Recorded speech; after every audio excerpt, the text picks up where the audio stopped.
is good. This young man has no conscience. He is very good. It's a lot of cannonballs, a lot of big splashes. Actually, he's one of the best scoring guards currently in the league.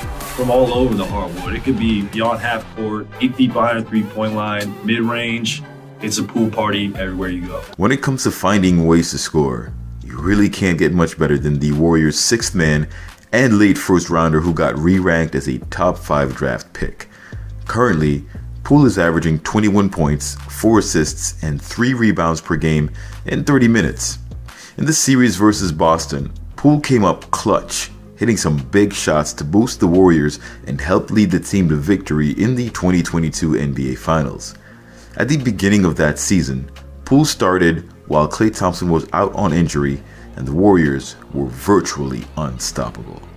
The Warriors dominated in both conferences, starting with a blistering 28-90 record before Klay's return. Throughout the entire season as a whole, Poole would come in for Klay's rest days on back-to-backs or replace Curry when he was out with injury. He was literally plug and play for the Warriors at either the point guard or shooting guard spot. To close the 2022 season, the Warriors relied on big shots and big plays by the 23-year-old while doing his best to fill the shoes of the legendary Splash Brothers. Without him, it could easily be argued the Warriors for sure don't win the championship. There is but one small problem, however, and this problem seems to rear its ugly head at the absolute worst possible times. Poole is as clutch as he is anti-clutch. When it comes to late game situations, Jordan Poole's split-second decision-making has been such a sore spot for the Warriors, even casual fans have begun to take notice. Considering the Warriors won last year's title, the cost of his late-game mishaps haven't been unbearable. At worst, we may have lost a seeding spot or two, and as a result, we may have had a more difficult start to last year's playoffs. We're seeing the same thing happen this season, and quite a lot of close games actually, due to the inability of the Warriors to execute in the last couple of minutes in the fourth quarter. So far this year, the Warriors are 2-5 when it comes to games where the point differential is 3 or less.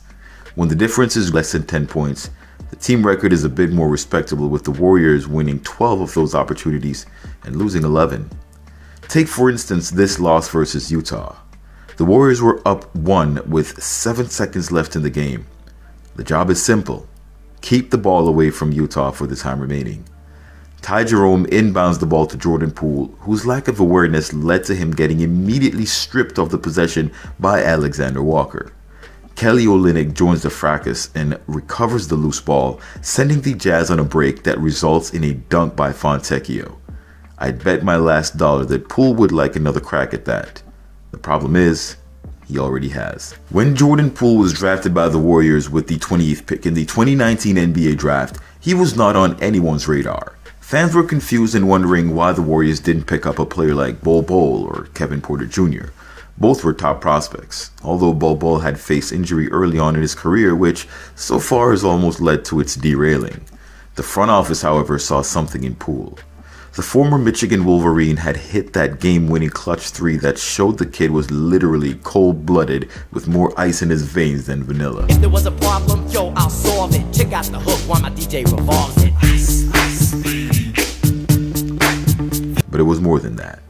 After finishing up his sophomore year, Poole had recorded a 37% shooting average from distance while knocking down 83% from the free throw line. His lane agility was in the 92nd percentile, which meant he was going to be able to hit shots from deep and get inside, breaking down defenders to score at will. But wait, there's more. His vision was exceptional for a two-guard, and thus the Warriors viewed him in the same role you see him use today, as a stand-in for Steph or Klay when the time calls. For a prospect like that on a team like the Warriors, he couldn't have come at a better spot at a better time. Since then, he's developed into one of the most dangerous players in the league, ranking in everyone's top 5 in a redraft that includes players such as Zion Williamson, Ja Morant, and Darius Garland. This small problem that we're noticing with Jordan Poole, though, didn't just start. As a matter of fact, ever since Jordan Poole joined the Warriors, this was pretty obvious.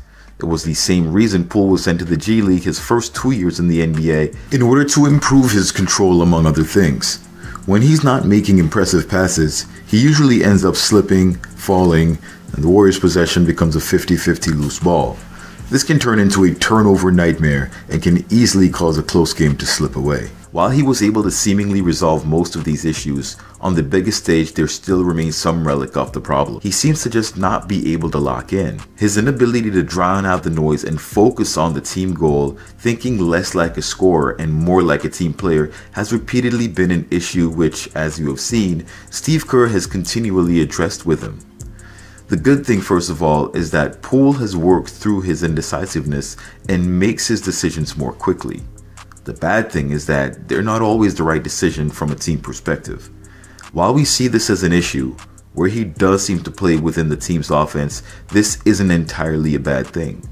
I started off this video by alluding to Jordan Poole's clutch shooting and overall ability to score in the clutch.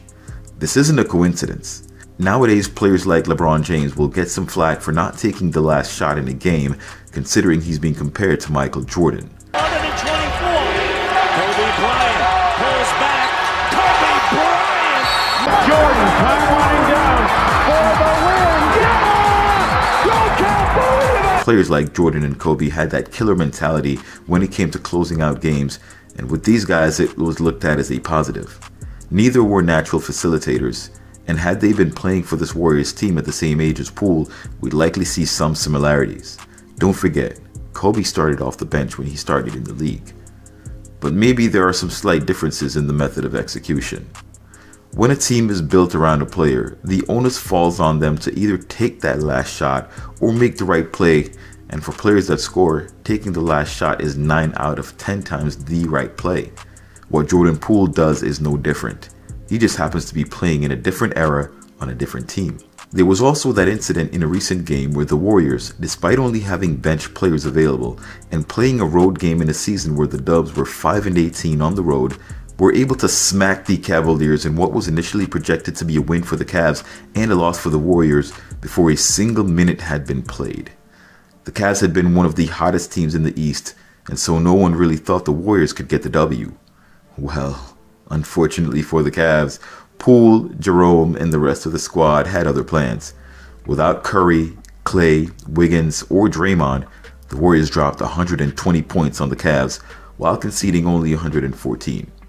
Still a high number, but considering what the Warriors have been through this season, this is a welcome sight. The Warriors led by double digits most of the game. However, towards the end of the third quarter, the Cavs had begun closing in, and Poole committed a completely unnecessary offensive foul against Raul Neto, resulting in a turnover. Not only that, but then Poole was hit with a tech for a delay of game. That only accelerated the Cavs' comeback. Later on in the fourth, near the end of regulation, the Cavs made a furious push to bring the game back to within 2 possessions. The Warriors, however, managed to hold on and secure the win. There's no doubt that Poole has to improve in this facet if he wants to continue playing and winning with Steve Kerr. I've said in the past that Poole is poised to take over from Curry and to continue a winning franchise with Steve Kerr. However, there are still these issues to iron out before this can become a reality. The two will win many games together, and we've seen Poole perform with the best in the league when called upon. It does remain to be seen if he can bring the same type of impact and benefit the franchise in the same way as Curry has. I can see it happening if Kuminga continues to develop his passing and we eventually run a starting lineup that includes Poole, Moody, PBJ, Kuminga, and Wiseman.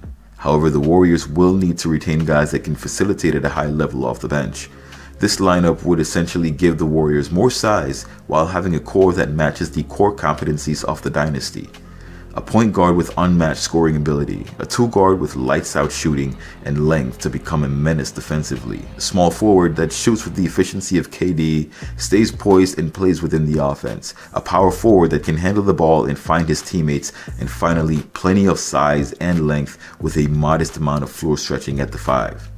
From tonight's game, while we relied heavily on our two-way players in Ty Jerome and Anthony Lamb, we see that our reserves provide enough depth and youth to be effective later this season when we need them in a playoff capacity, and in the future when our current core no longer runs at the pace necessary to keep up with the league. Jordan Poole is going to be with the team for a very long time. He's 23 years old, and this is a minor issue that will resolve itself as he becomes molded into the caliber of player that it takes to start on a championship-winning team. Be sure to leave a comment below expressing your thoughts on Poole's performance. Thank you for watching.